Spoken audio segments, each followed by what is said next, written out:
Alright, time for another draftphysics.com, debatephysics.com also.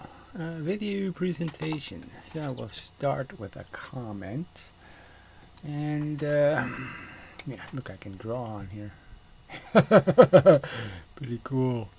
Anyway, so, yeah, I know, little things do entertain me, I have to say sometimes. Anyway, so this guy, Kakyo something, I don't know. It measures per second, so it's meters per second. So again, why would it be meters per second? You don't ever need to make that designation. It's an acceleration, so it's just adding a velocity. So there's no different than adding a unit of acceleration than adding a unit of velocity. Right? What's the difference? Right? So if I have a velocity and I'm going to add to it, it doesn't matter whether I call the thing I'm going to add an acceleration or I call it a velocity. So I have a velocity and then I have some other thing. All right? You want to call it an acceleration. Well, it's in the same units, right? The velocity is in per second, so it's a meters per second. The acceleration is meters per second. So what's the problem? You just add the vectors and you say, okay, now I have a total. And that's it. There's no need to say that this acceleration is something other than an added velocity. And the fact is, you don't know how many times you add this. I mean, per second doesn't mean anything, right? If I'm only going to drop 3 seconds, then 3 seconds is all I'm going to drop. Per second doesn't mean anything. I still have to put the 3 somewhere. And you understand the problem is you're going to put the 3 in front of the seconds and then square it. That's the problem. All right, so that's the bogus part. But I'm just saying, it's not Newton's physics. There's no need for it. And it certainly implies squaring something. And there's no number to square. It's 1 second. So again, if you really pay any attention to the units, it's 1 meter and 1 second. All right, you just don't write the ones because it's superfluous. It's useless. You don't need to. You don't need to if you're honest, right? So, but if you're dishonest and you want to do shenanigans, yeah, then all of a sudden the seconds goes to 3 and you square it. That's the problem with it. It's superfluous, it's unnecessary, and it's clearly deceptive. So if you want to say that this squared function can be used to say more than one thing, well, isn't that just being illogical and creating confusion for no need? Because there's no reason to have it always mean one thing. 99.99% of the time it means one thing. And then all of a sudden you're going to say, no, this one case, in one special case, we'll use this symbol and it'll indicate some little notion that we're going to say per second, when it's totally unnecessary. It doesn't mean anything because you still have to define how many units of acceleration you added, and saying how many units of acceleration you added is the same as saying I added 3 units of velocity. 3 units of velocity and 3 units of acceleration are exactly the same thing. So you can't pretend I was confused and I thought the acceleration was a velocity, or I thought the velocity was an acceleration. It doesn't matter. How could it possibly matter? They're both velocities. And you're just adding them. Doesn't matter what you call them. So this is almost going back to the force versus matter moving argument. Where it's all momentum. It doesn't matter. It doesn't matter whether momentum's in the form of a force.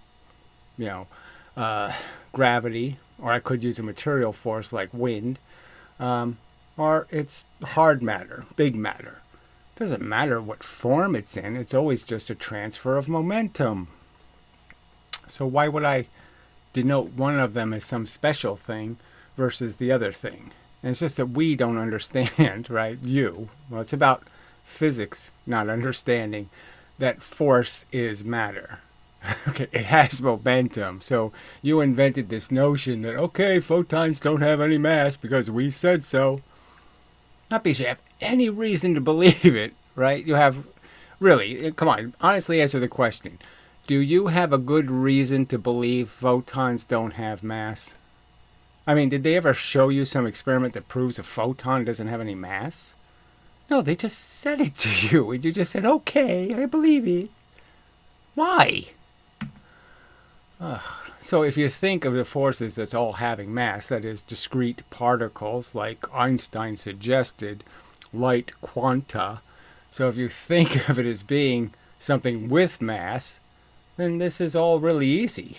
Okay, the force is going the speed of light, very tiny mass going very fast, and it can impart through interaction momentum, okay, onto objects and heat. I mean, again, this idea that somehow it is a challenging idea to physics that heat is energy. I mean, that took. You're telling, like, what year did they finally figure it out? Did they really have to wait all the way till Kelvin showed up?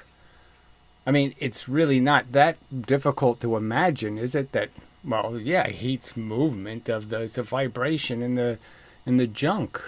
It's doing something. It isn't doing something when it's cold, and it is doing something when it's hot. I mean, is that hard to figure out? So, I mean, I find the whole thing a little bit ridiculous. Anyway. So he says this differentiates it from meters per second. So he says meters per second with a 1 exponent on it for no good, you're right, no good reason.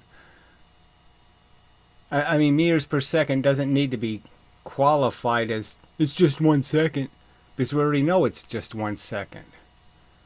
Okay, that's in 1 second units. It's 9.8 meters per 1 second. It's 1 meter divided by 1 second. Those are the ratio. That's the units you get the force in while you're free falling. And as soon as you stop free falling or hit some surface or do something else, you're not going to be doing that anymore. All right. It's not about squaring it. So you say so. Obviously, my argument's about 1/2 mv squared, and you can see the obvious implication that somehow there's some sense to squaring this velocity, that somehow there's such a geometrical thing in the universe as a square of velocity or a cube of velocity, when I'm arguing that, of course, there is no such thing, and therefore there's no good reason for that square. But obviously it makes the two things look like it all ties together, and that's the whole point of the energy work theorem, is to just make the math circular. All right. Your presentations are very interesting, thanks. So he wrote that before he watched the whole video. I find your light presentation really fascinating. Yeah, well, there's only 10 years of video, so there's like, I don't know, 10,000 videos. So anyway, but if you go to one of these websites, you see them on the specific subjects where I'm making these points over and over and over again for years with no rational response, just insults and nonsense. All right, so he wrote, edit. I wrote that before all the swearing. Yeah. Anyway. All right. I mean, look, I know this could mean something to some people somehow, like these, that there could be a word that's vulgar. But I mean, what is a swear word? I mean, realistically, what words really bother you? That's the part that's always I mean, the word fuck. Okay. Yeah, come on. All right. A little bit. But what's worse? Anus? Anus is kind of grosser than fuck, right? I mean, so it all depends on your little sensibilities. Do I have time for all that? Do I have to monitor everybody's sensibilities? But anyway, I mean, there's something about talking in this plain language that's it just doesn't say enough. See, it meant something, like when Sabina Hassenfelder said, well, most of the money spent in physics is bullshit. When she said bullshit, it was kind of refreshing that they actually used the word and said what it is, which is a pile of shit. And, instead of, well, it's probably an unwise expenditure. Yeah. Well, anyway, I don't want to argue it. It is a problem. I mean, I should placate necessity or pragmatism and try to talk like Homer Simpson, or, some generic dumbass who's afraid of words. But I really hate the idea of it. Let's see. It would be nicer with less, although I get that you're obviously stressed with these people. I'm stressed that I'm living on a planet of lying scum because they won't deal with a single argument and they're defending a science that doesn't have to prove anything. That's religion, you see, and they can't, they're pretending to be atheists when they don't even know what the biggest crime religion commits is that it presents no fucking evidence. And that's a real crime. You can't be calling yourself nothing like a scientist if you're not willing. Now, I can understand if you said, I can't find the evidence, it doesn't exist, it's too small, I can't see it. Those would all be very good, but we're talking about dropping 4 feet, 4 pounds 1 foot, and dropping 1 pound 4 feet. We're not talking about something they can't find. We're talking about tying a string to a 10 mass going 5 and a 5 mass going 10. These aren't experiments you can't do. These aren't experiments that are insanely expensive. These aren't experiments that you need $1 trillion a telescope. Even the Eddington experiment, the experiment that proved that light is bent twice as much by gravity, even though being bent at all doesn't make any sense. Light can't bend light. How the hell is gravity doing it? But anyway, a 1919 experiment that's never been conducted on Earth beyond the margin of error, and yet, with 400 times better resolution, they haven't even attempted it from space. You don't need an eclipse. It only takes 5 minutes, and it takes, a decent telephoto lens. That's all you, with 400 times better viewing, you can imagine that you really don't need much of a telescope. 400 times better. 5 minutes of camera time. And it's all okay with these people defending science, that science hasn't redone the experiment. It made Einstein relevant. Without it, Einstein wouldn't have been relevant. It's just a fact. He wasn't convincing anyone. So this goes all the way back to the 1700s and Deschartelet, and she was the one that sold this crap. She had money to publish, and she propagandized for this crap with a silly experiment where you dented clay with round objects. That is, you dropped a round object and you didn't let it penetrate the clay, you just let it dent the clay. And obviously, because of the round surface and the fact that the faster the object's going, the deeper it goes, the more it starts pushing clay sideways rather than pushing clay down. So there's a huge advantage for the faster object because it's going to start pushing sideways, and the less velocity object is pushing all down. It's not doing any sideways.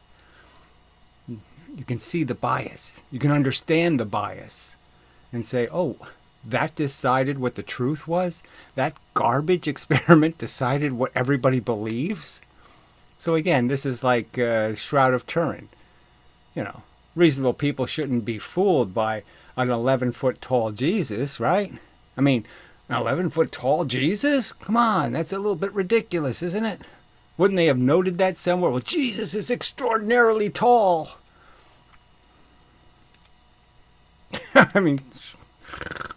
Shit. All right.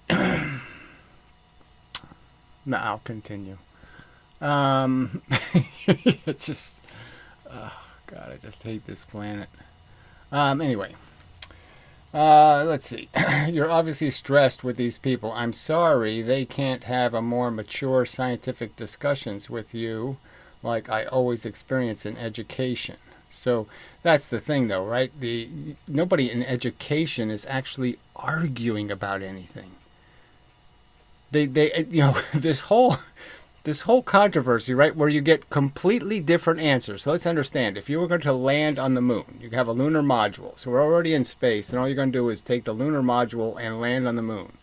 And the whole success or failure will actually and entirely depend on how you calculate. So if you use the thruster throwing out little pieces going fast, and you calculate the kinetic energy and assume that the rocket ship will get the same equal and opposite reaction to the kinetic energy, that the kinetic energy going out will be the same as the kinetic energy received by the lunar module, you will crash or fail depending on which one you use. So if you use momentum, you're going to, there's no way both theories can get you to the moon. One theory will do it successfully and one will fail. I mean, they both could fail, but we know that we landed on the moon, so we know they used one of them. And right there, don't you have the complete answer to which one is real and which one is fake by just asking the question, which one landed on the moon? Okay, so NASA knows that answer. So we're sitting here arguing about this crap when there is a true answer. I mean, one of them works and one of them doesn't. Just a fact. There's completely different answers to how long you leave the thruster on. All right,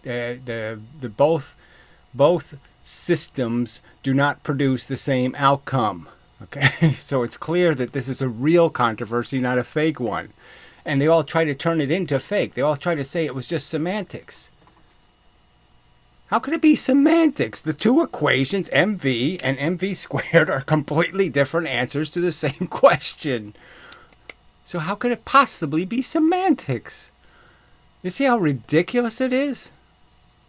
And, I guess you're sort of part of it, because in his next sentence here, he's going to say, let's see, I graduated from university in 1993.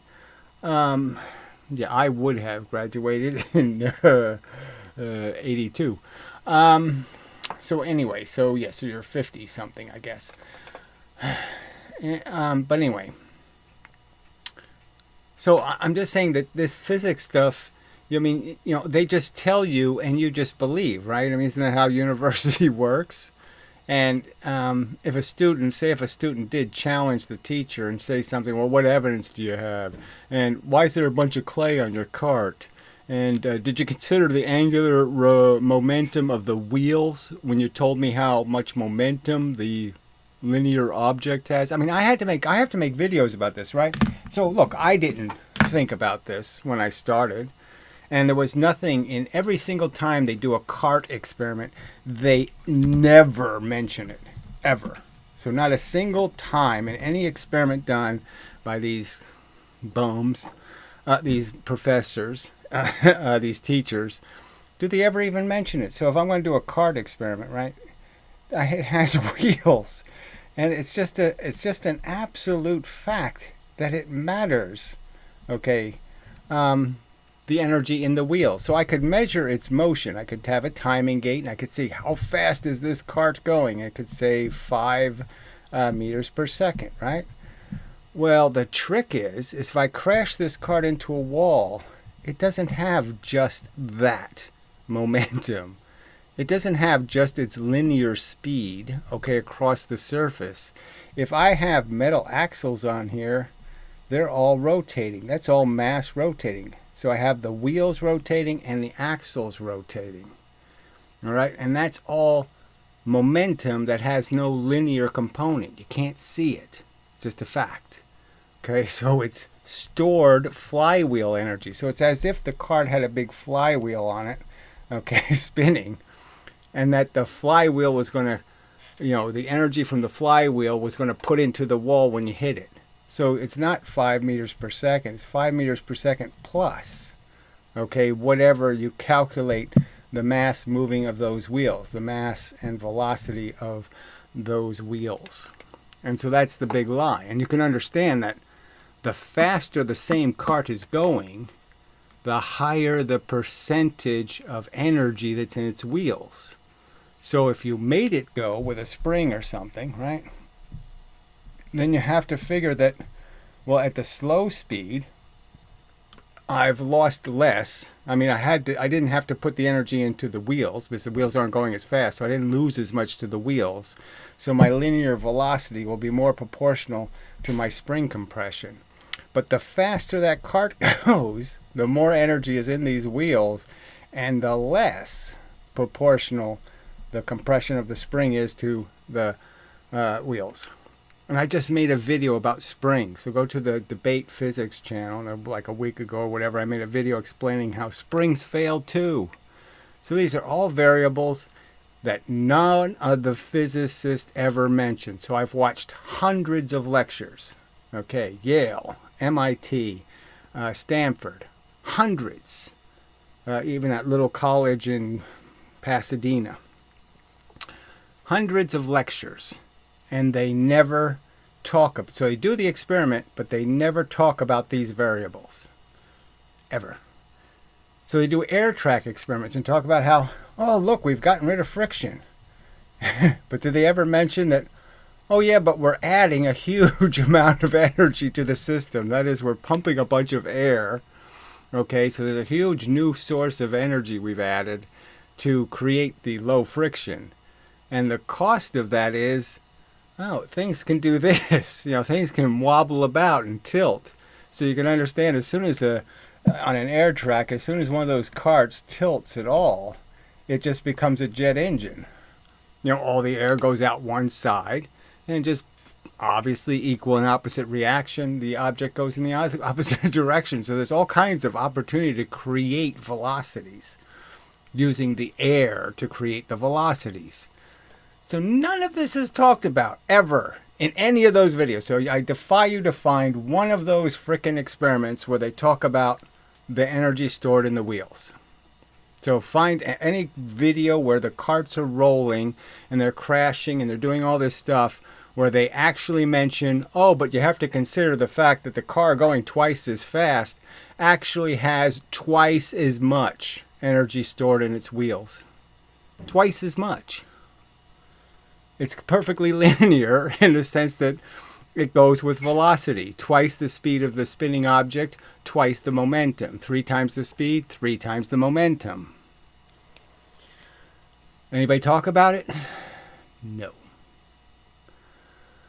So I appreciate your comment. Maybe you could do something since you're a physics graduate, right? Or you're saying you're graduated from university. So I'm thinking it might be some kind of science degree, right? Maybe you graduated from university with a degree in home economics or something.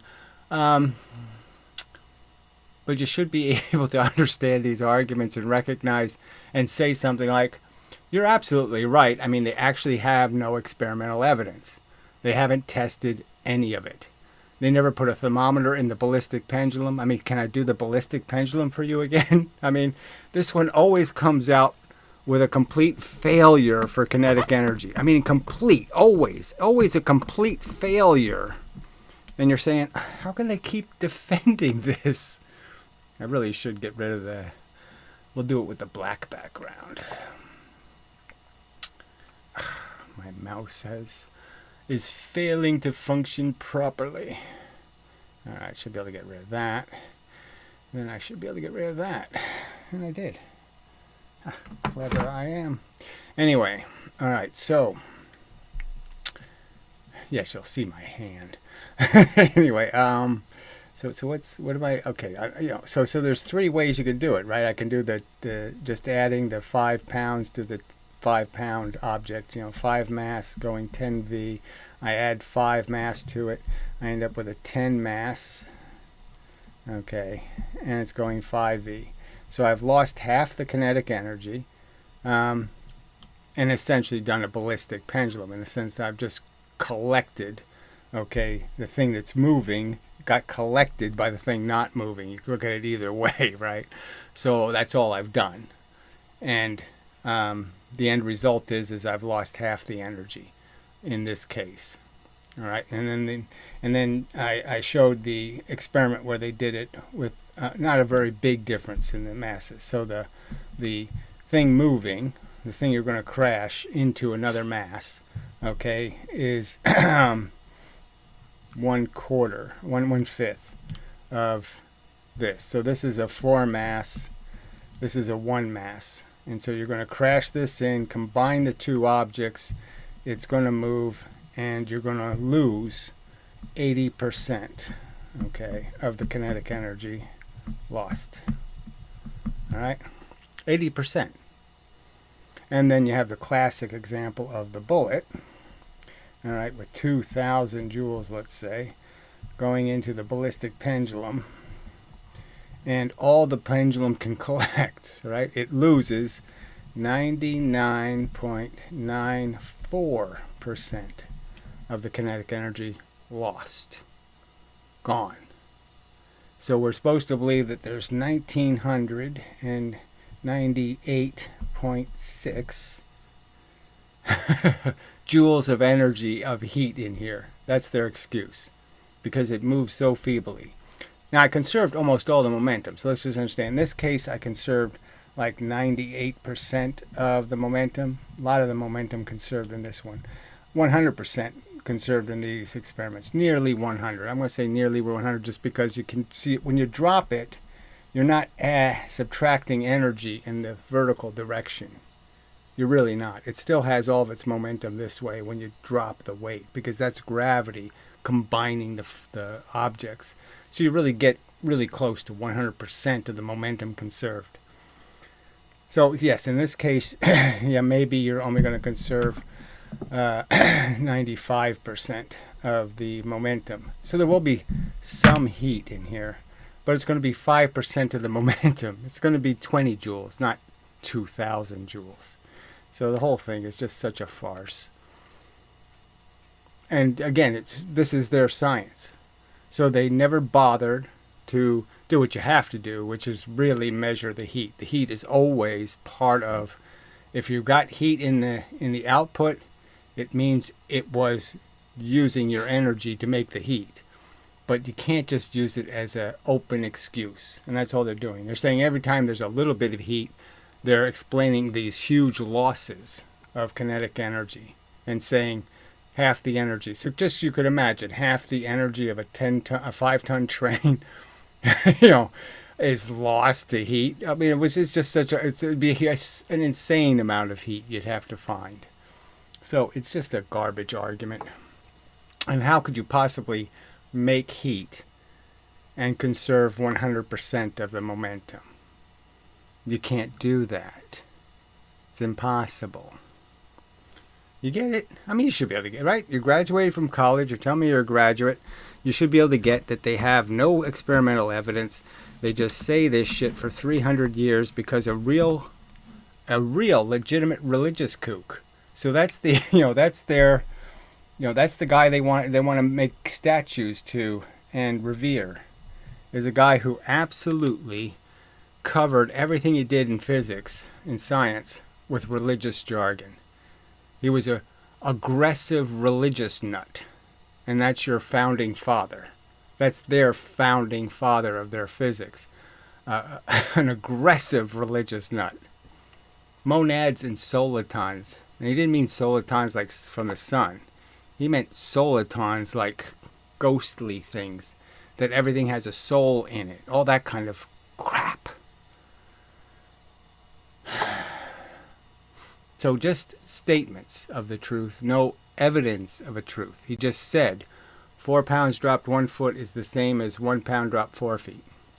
Even though it's only twice the velocity, and only though it's only in the gravity twice as long, somehow it has 4 times the energy. And then they try to say that Newton said that. That Newton believed that. And that's the real garbage of this argument.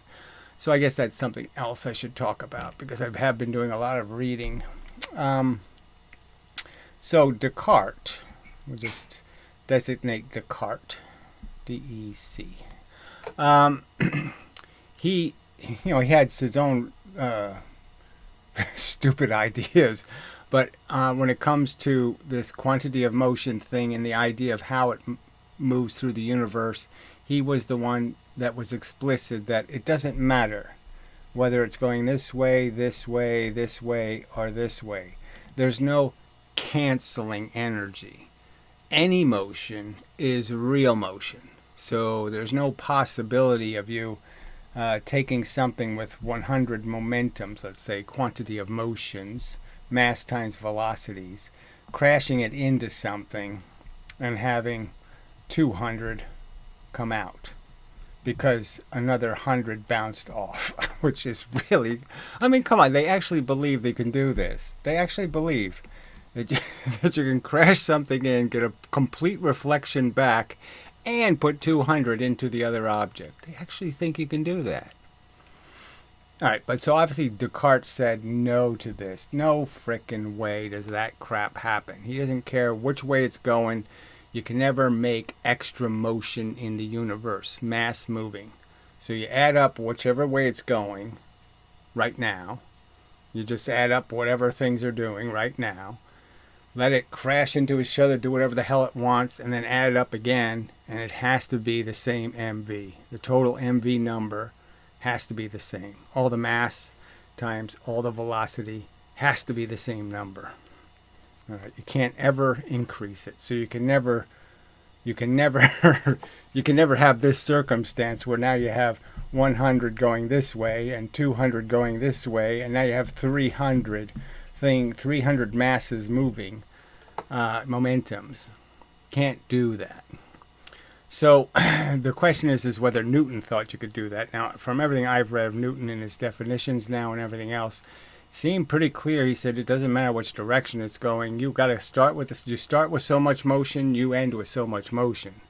So I haven't found anything to contradict the fact that Newton did agree with Descartes. And but that's part of the argument, is that somehow there's something called, that somehow direction can cancel. That somehow two things could crash into each other and literally cancel in some way. And obviously Descartes knew that no, when two things crash, they either bounce off or they break and bust each other to pieces, or if they're like clay, they just stick together and move all over the place. But he knew whatever it does, that's all motion. You have to pay for that. That's work. So it's, you could sort of understand that Descartes was the first to understand this idea that it all, whether it's whatever's moving or changing, all of it has to be calculated as some kind of motion. All right, and that you can't get rid of it. All right, yeah, so that gets converted into some idea. Okay, also, so this is the first contention. So Leibniz believed it mattered which direction it goes in, and you could argue that the Descartes and Newton argued it doesn't matter. So clearly Descartes did. All right, and then the other argument is this v squared part, and so it was just v squared back then. So the difference was mv versus mv squared, and somehow this mv squared quantity was conserved. Now the irony is that clearly Newton couldn't have believed that, because it, like I said, every single time you transfer, every time there's a collision between objects of unequal mass, the kinetic energy will not be conserved. It just won't happen. In every case, elastic or inelastic, it's not going to be conserved because of this v squared. It's just not possible. And so, I mean, it was clearly pushing the envelope. And they even talk about it in the sense that all the mechanical devices, levers, gears, ramps, all these different things, all demonstrate that a different quantity is true. In the sense that if you look at their real motion, there's no way of getting around it. Okay, 1 pound going 4v equals 4 pounds going 1v. That's what the balance tells you overtly. So it's almost a closed subject right there. But you're saying, how did the balance get the wrong answer? How is it possible for an oscillator, a closed oscillator that only has so much energy, and it's moving it from one side to the other side? You can clearly argue. How could it possibly say, there's twice the energy moving here as there is here? It's just not possible. All right. So it's telling you pretty clearly what equals what. Yeah. All right. So I think let's see, I'll pause and see if I need to say anything else. There aren't really any other. The asshole did email a couple. I'm not going to read your emails. So just go ahead and waste your time. I'm not going to see them. So, yeah, waste your time, because it's probably best for the world that you waste your time, because anything you're going to do in the world isn't going to be a good thing, because you're a liar and an idiot. So please send me some more emails. Alright, so maybe I'll just do some coming attractions. So I've been watching Action Lab videos where he's using a laser to heat things, and the effects created by that, and then another video by the other guy called, what the hell is his name? Damn it. Don't remember. Anyway, makes very high class kind of videos. Not Veritasium, but the other guy. Yeah. Anyway, and he was doing, a black flame video. Yeah, it was kind of, so it's about light, okay, because it's not really a black flame. It's only a black flame because he's using light that has a really narrow bandwidth. And so it only produces a very narrow kind of reflection. So if you can find something that absorbs that one narrow amount of light, it'll turn almost anything black. And the blackness is just relative to whatever the background is, which is not black. But anyway, but the whole idea, they keep talking about this wave stuff, and it's just not right. And what you're really doing is you can understand that if there's an electron in space and it's getting hit by normal radiation, that it's just being jiggled, essentially, right? Because every time it tries to go one way, that is, it collects a little bit of energy there's a little bit more energy one way, so it goes that way. It's going into more energy, and besides that, it's going to just hit the amount of normal energy that's out there, and that's going to reflect this extra. So it's going to lose its advantage to the field and make the field reflect energy with the same this compression of the energy here, where say an electron collected 3 bits of energy. You can understand now it's moving, and now it's going to give back those 3 bits into the space, and it's going to basically reflect, because it's going to move into the field. It's going to do this, so it's going to create reflections that are now going to be in a smaller space. So stuff that was spaced this far apart is going to come out, it went in this way, and it's going to come out this way, with 2 dots close together, 3 dots closer together. And so all you're really doing is changing the frequency of the existing energy. And there's the limit, is that ultraviolet limit, is where there's a line where it gets a lot harder to increase the frequency, because you need some sort of specialized circumstance where you can move electrons a much greater distance. You have to be able to move the electron. So it's really about how far the electron moves will decide how much it can compress the field. If it's just jiggling like this, it can't do anything to compress the field. It has to move enough space to take what's coming in and compress it. So that's the idea anyway. And again, so it's really about the size of the atom will decide in some respects how much, without destroying atoms, without breaking them, you can move an electron the full distance. So the bigger the distance you move it, the more you compress the energy coming in, the higher you increase the frequency. So we know that everything hitting us, there's a whole bunch of invisible radiation, and it's at lower frequencies. All this radio stuff, all the microwaves, all the infrared. And what the surface does is push on that to increase the compression, the frequency, and by increasing the frequency, make it into visible radiation. So, and then the idea is that the visible radiation has what they call more energy because of this compression, but it's not really more energy. It's just a capacity to push electrons. When it hits the surface, it can push electrons a further distance. So that's where you start getting into the idea of understanding ionization, is the fact that you're creating enough energy hitting a surface in a short period of time, and therefore moving an electron far enough to break it free of the atom it was already attached to. And if you hit it hard enough, you can break it free of the surface entirely. And that's the idea, is that the higher the frequency, the more likely it is you're going to move the electron a significant distance, and the more significant the distance you move the electron, the more likely it is you're going to create electricity, and in turn eject or create ions if you get up to ultraviolet light.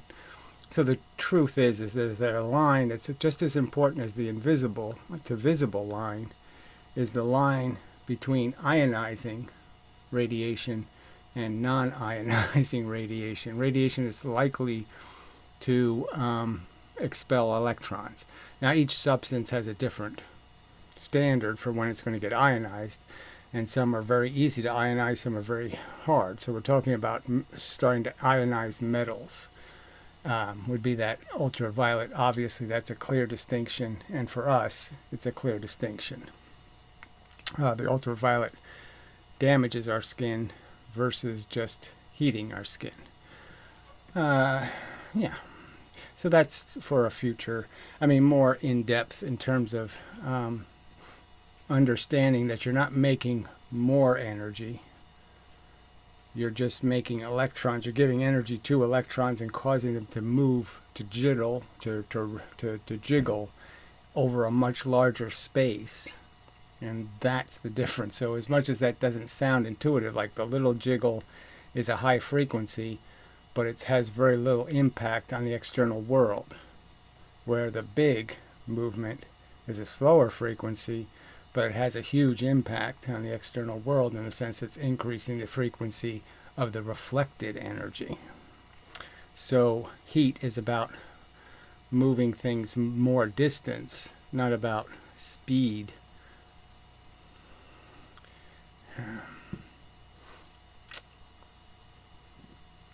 Part of me wants to qualify that and just say it's not, speed is relevant. The faster you do this big distance is going to matter. You can't do the big distance really, really slowly, or it doesn't mean anything. And you can't physically do it slowly because of the way the energy is collected. When you're collecting the energy, you've got it all stuck to you. So it's all at once kind of energy. So there's no way to have it and actually move slowly. You have to move the speed of the energy you collected. So you don't really have a choice but to move fast when you're moving a big distance. So the bigger the distance you move, the faster you move. The smaller the distance, the slower you move, ironically. Okay. Technically. Mostly. All right. We'll call that a statement and continue. Suppose the point is you're not releasing force. When a laser is lasering, it's not adding more force to the world. And part of that you can understand because they actually put filters in front of the laser to change the frequency of the light being created. So you're actually hitting the surface with photons. Then there's the intermediate surface. And that surface, you're moving those electrons, and those electrons move at a different rate, and then you're a compression in the field that's a different frequency because you've changed how fast the electrons that are causing the effect, how fast they're moving. So you went from faster electrons, converted it into slower electrons. Because you can't make the electrons move faster. This faster requires more distance. So again, you can't make more energy in the conversion. You can only lower the energy in the conversion. So you can turn blue light into white light, but you can't turn white light into blue light. I guess that's sort of the argument. You can't make a white LED out of a red LED. You have to use a blue LED to make a white LED. All right. Yeah, so the fact that you're converting it just means that you're going back to moving electrons again. So it's obviously not about the force. It's about just how compressed the force is.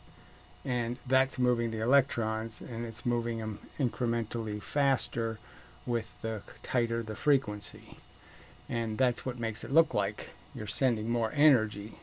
but you're really not sending more energy. You're just sending energy at a higher frequency, which means when it hits the surface, it's going to impose its energy in a shorter period of time. And that shorter period of time has everything to do with things slowing down as they move. So the faster you put the energy in, the less reduction in the speed. The tipping point argument. Huge argument. It should be like one of the most important things in physics. It completely explained resonant frequencies, and all that stuff is explained by this tipping point idea of just understanding when you have competing forces and you can cause something to oscillate, that you can only add energy when it's oscillating in the direction of your motion, and you will consume, or you don't destroy the energy obviously, but you will convert it into force going the other way. I mean reflections, if it's going opposing. So you can make something tip over by adding your energy when it's moving in the right direction, and if it's moving in the wrong direction, it'll just, you won't get the same effect. You won't be adding energy to the system. So you can keep something getting hotter and hotter and hotter by adding energy when it's moving in the same direction. And hotness is again just how far you can move the electron. All right. So without doing the whole video, yeah, that's the coming attraction. Somewhere in the future I will play with this model of photons and go into how it correlates to so many experiments and how it works as a theory.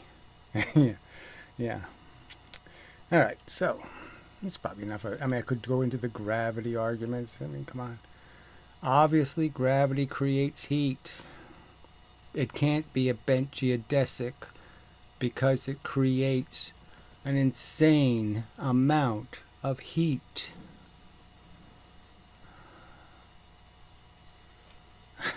It's melted the center.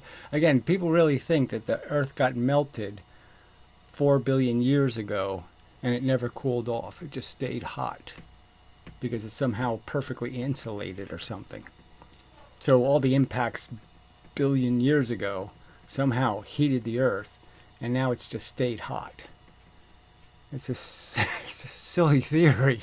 The Earth isn't made out of, there's no vacuum layer, there's no, even a vacuum layer doesn't insulate you entirely. There's nothing like a perfect insulator anywhere. So how could they believe that crap? Obviously the Earth is continually, the fire inside the Earth is continually being fueled. The coal is being put into the furnace continually by gravity. Really, I mean, college graduates can't understand this argument? Yeah, jeez. It's not good.